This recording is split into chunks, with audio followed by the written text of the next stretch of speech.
मेरे करीम आका सल्लल्लाहु अलैहि वसल्लम दो फरमान जिनका मफहूम मैं आप लोगों के सामने अर्ज करने की सआदत हासिल करता हूँ। आप फरमाते कि दो चीज़ें मैं तुम्हारे दरमियान छोड़ कर जा रहा हूँ, उनको तुम मजबूती के साथ पकड़े रहोगे तो दुनिया की कोई ताकत तुम्हें गुमराह नहीं कर सकेगी। एक कुरान और एक सुन्नत नबी सल्लल्लाहु अलैहि वसल्लम। दूसरे फरमान का मफहूम यह है कि अल्लाह के रसूल ने कहा, मैं तुम्हारे सामने तुम्हारे अंदर कुरान और अपनी इतरत को छोड़ कर जा रहा हूँ, इनके साथ रिश्ता कायम रखो, जुड़े रहो, तो दुनिया की कोई ताकत तुम्हें गुमराह नहीं कर सकेगी। तारीख़ इस्लाम का इब्तदाई दौर हो या आज के दौर में, हम अगर बहैसियत मुसलमान होने की हैसियत से अगर इस्लाम को फैलता हुआ कोई ज़रिया है तो वह हुज़ूर नबी करीम सल्लल्लाहु अलैहि वसल्लम पर नाजिल होने वाली किताब कुरान मजीद और आपकी सुन्नत। इसके अलावा हमारे पास कोई ऐसी चीज़ नहीं है जो इस्लाम के फैलाने का ज़रिया बन सके। जब इस्लाम को फैलाने के लिए हम कुरान और सुन्नत को छोड़ देंगे और अपनी मर्ज़ी से हम इस्लाम को फैलाने की कोशिश करेंगे तो इस्लाम फैलेगा नहीं। सैयदना फ़ारूक आज़म को देखें, जब उनकी बहन और बहनोई कुरान पढ़ रहे थे तो अल्लाह ने हजूर की दुआ की बरकत से और बहन और बहनोई के कुरान के पढ़ने की बरकत से अल्लाह ताला ने उनको ईमान जैसी दौलत अता फरमाई। मेरे दोस्तों और बुज़ुर्गों, अभी चंद दिन पहले हज़रत दाता गंज बख्श रहमतुल्लाह तआला अलैह का उर्स मुबारक हुआ। आपके मज़ार पुर अनवार के अंदर आपकी करामात का ज़ुहूर जब आप लाहौर में तशरीफ़ लाए तो दूध की करामात तो आपने सुन रखी होगी। एक और करामत जिसका ज़ुहूर 1945 में हुआ, 1945 में हुआ, अभी पाकिस्तान नहीं बना था। इंग्लैंड के एक अंग्रेज़ को तबलीगी जमात ने मुसलमान किया और कुरान उसको थमा दिया कि इस कुरान को पढ़ो। वो कुरान पढ़ता रहा, 18 पारे पढ़ गया, उसको समझ आ गए। 19वें पारे के 3 पाव भी पढ़ लिए, उसको समझ आ गए। जब चौथे पाव को पढ़ रहा था कि हज़रत सुलेमान अलैहिस्सलाम का और हुद का और मलका सबा के उस तख्त का जब वाक़या आया कि इतना बड़ा तख्त आँख झपकने से पहले एक बंदा कैसे ला सकता है, यहाँ रुक गया और यहाँ उसको समझ नहीं आ रही थी। अपने कलमा पढ़ाने वाले छोटे से लेकर बड़े तक वो हाजिर हुआ, लेकिन बात समझ नहीं आई। बात समझ कैसे आ सकती थी? ये बात अगर समझनी थी तो गुलाम मुस्तफ़ा से समझनी थी ना। तो मेरे दोस्त और बुजुर्गों, अल्लाह उसको पाकिस्तान में लेकर आया और जब वो पाकिस्तान में आया तो लाहौर देखने का उसको शौक़ पैदा हुआ। जब लाहौर में आया तो हज़रत दाता गंज बख्श रहमतुल्लाह तआला के सामने मेन रोड से जब गुजर रहा था तो दाता साहब की मोहब्बत ने खींच लिया और जब वो गया तो पहले बुजुर्ग से मुलाकात हुई। बुजुर्ग ने कहा, क्या खिदमत करूं? उसने कहा, गर्म चाय पीने को दिल करता है। बुजुर्ग ने ऐसे हाथ उठाया और ऐसे चाय के कप और पिर्च उसके सामने रखा। जब उस अंग्रेज मुसलमान ने चाय के कप और पिर्च को देखा तो बेहोश होकर गिर गया। बुजुर्ग अपना काम करके चला गया, होश में आया तो उसने कहा, वो बुजुर्ग कहाँ है? उन्होंने कहा, वो तो तशरीफ लेकर गए।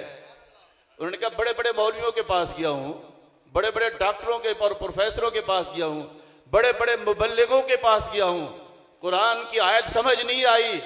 इस बुजुर्ग के एक हाथ ने कुरान की आयत समझा कर रख दिया है।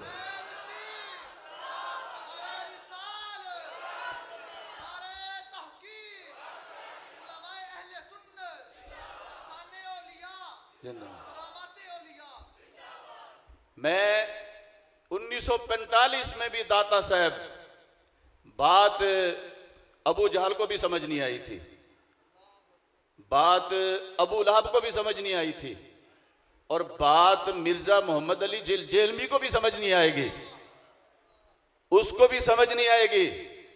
बात तो बाद मर्तबा वहाबी को भी समझ नहीं आती, और बाद मर्तबा तो देवबंदी को भी समझ नहीं आती। वो कहते हजूर ने कहा था कि 6 कदम दूर मैयत सुनता है तो उस वक्त सुनता था, मैयत की कब्र के ऊपर अगर सब्ज टहनी रखी जाए तो वो ही टहनी फायदा दे सकती थी, अब कोई टहनी फायदा नहीं दे सकती। बात तो ना समझ आए तो वहाबी को भी समझ नहीं आती, और बात ना समझ आए तो देवबंदी को भी समझ नहीं आती, और बात ना समझ आए तो जनाबे वाला जाकिर नाइक को भी समझ नहीं आती, और बात ना समझ आए तो गामदी को भी समझ नहीं आती। उसके फॉलोअर उसके सामने कहते हैं, हजरत जी सलात व तस्बीह के बारे में तुम्हारा क्या ख्याल है? वो कहते हैं इस एक हदीस में है लेकिन मेरा दिल नहीं मानता।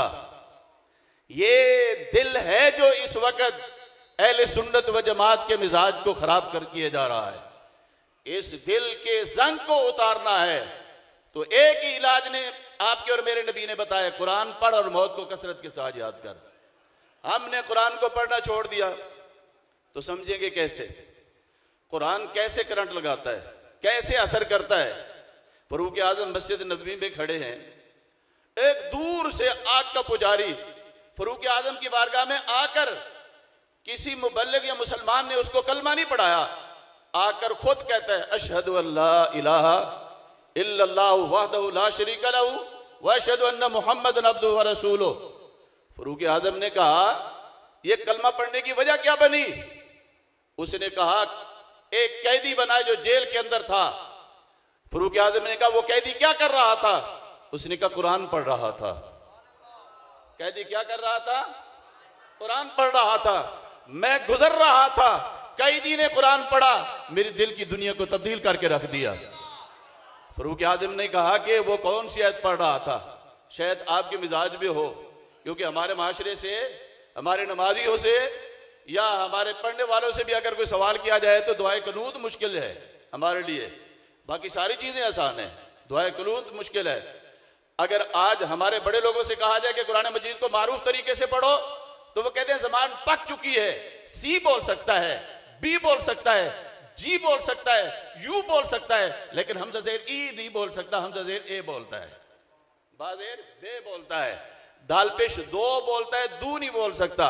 कुरान के ऊपर आकर जो है वो ज़बान पक जाती है। तो मेरे दोस्तों और बुजुर्गों, जिस दूल्हे को, जिसका बाप भी मुसलमान, जिसकी माँ भी मुसलमान, जिसका दादा भी मुसलमान, जिसका परदादा भी मुसलमान, मौलवी साहब पहला कलमा पढ़ाए तो उसको पहला कलमा पढ़ना नहीं आता। सुन, काफिर जो है वो जनाबे वाला एक कैदी का कुरान सुनकर फरूक आजम की बारगाह में आकर पहला नहीं दूसरा कलमा पढ़ता है। आपने समझा होगा कि शायद सूरत फातिहा उसने सुनी होगी, नहीं। फरूक आजम ने कहा वो कौन सा कुरान पढ़ रहा था, कौन सा हिस्सा पढ़ रहा था? 18वां पारा सूरत नूर की ये आयत पढ़ रहा था, वमन युतिइल्लाह व रसूलहु व यख्शल्लाह व यत्तक़ि फउलाइका हुमुल फाइज़ून। फरूक आजम ने पूछा समझ भी आई है कि नहीं आई? तुझे तो ताफुज का माना नहीं आता, अब अजदाद भी तेरे मुसलमान, तुझे तो तस्मिया का पता नहीं है कि किसको कहते हैं। तो मेरे दोस्तों और बुजुर्गों से ने कहा हाँ हाँ समझ भी आता है। कहा बताओ कि क्या है इसके अंदर? उसने कहा 4 चीजें इसके अंदर हैं। कितनी? 4 चीजें। वमन युतिइल्लाह, अल्लाह के फर्ज के सामने अपने सर को झुका दो, यानी अल्लाह के फराइज को अदा करो, अल्लाह की इताअत करो। तो व रसूलहु, और उसके रसूल की इताअत करो और उसके रसूल के सुन्नत के तरीकों पर चलो। वयत्तक़ि व यख्शल्लाह, जो कर बैठे हो ना पाप, उस पर रो, निदामत के आंसू बहाओ। वयत्तक़ि, और आइंदा गुनाहों से डरो और बच जाओ। फउलाइका हुमुल फाइज़ून, यही तो कामयाबी है।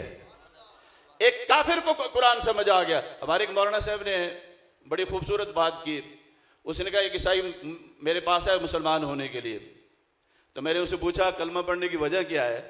उसने कहा यार पहले कलमा पढ़ा लो, उसके बाद वजह भी बताता हूँ। उसने कलमा पढ़ा, मुसलमान हो गया, उसके बाद उसने वजह पूछी। उसने कहा हमारे मजहब में गौर कर रहा था, हमारे मजहब में अल्लाह हफ्ते में 1 मरतबा मिलता है, तुम्हारे मजहब में अल्लाह रोजाना 5 मरतबा मिलता है। कितनी मरतबा मिलता है? 5। तुझे समझ आइए? आइए समझ, आइए समझ। तो फिर 5 मरतबा तो हाजिर होता है, 5 मरतबा तेरी औलाद हाजिर होती है, 5 मरतबा तेरा हमसाया हाजिर होता है, 5 मरतबा जिसकी खुशी में और गमी में जाता है वो हाजिर होता है। तो कौन सी उम्मत है? तुझे कौन सा खिताब मिला है? तो उम्मत दावत है।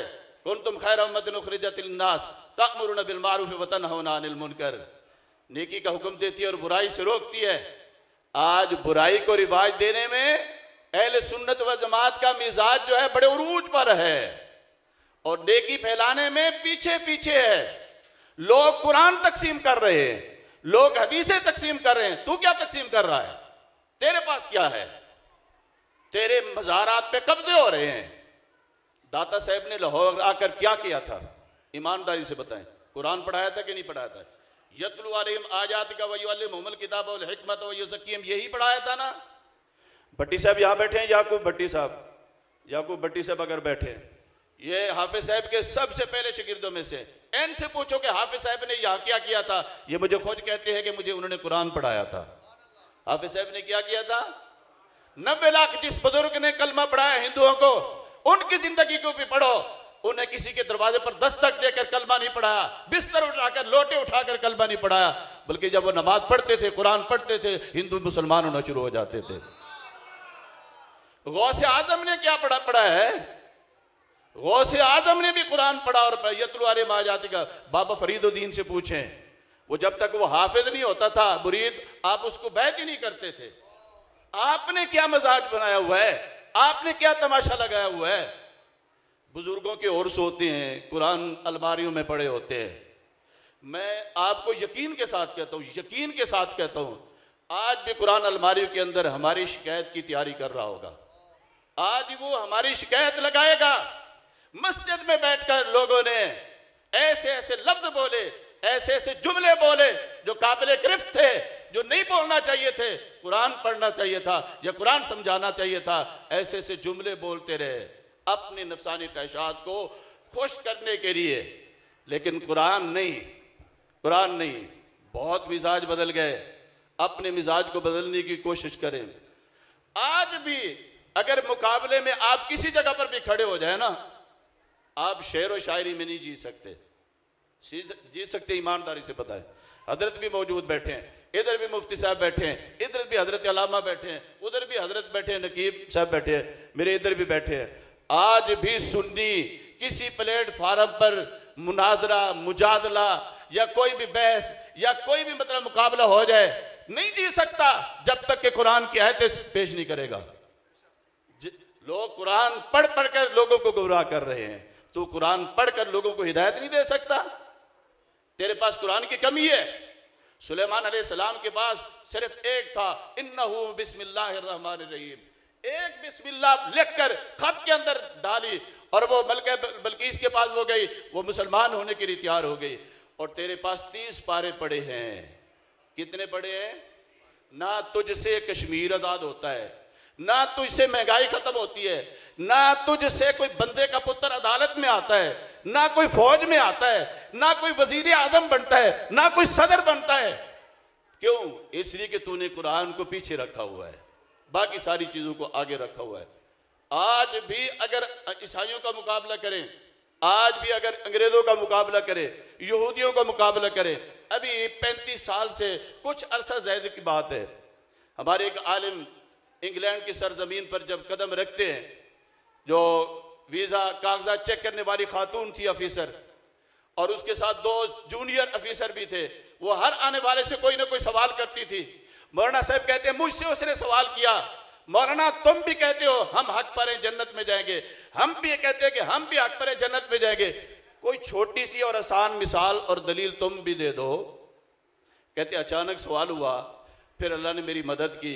मैंने उसको कहा, सुन माई साहबा, मेरे नबी पर कुरान मजीद नाजिल हुआ है, वो 30 पारों पर मुश्तमिल है, किताब हमारी है, मैं तेरे हाथ में देता हूँ, जहाँ से मर्जी है खोल कर मुझसे सुन ले।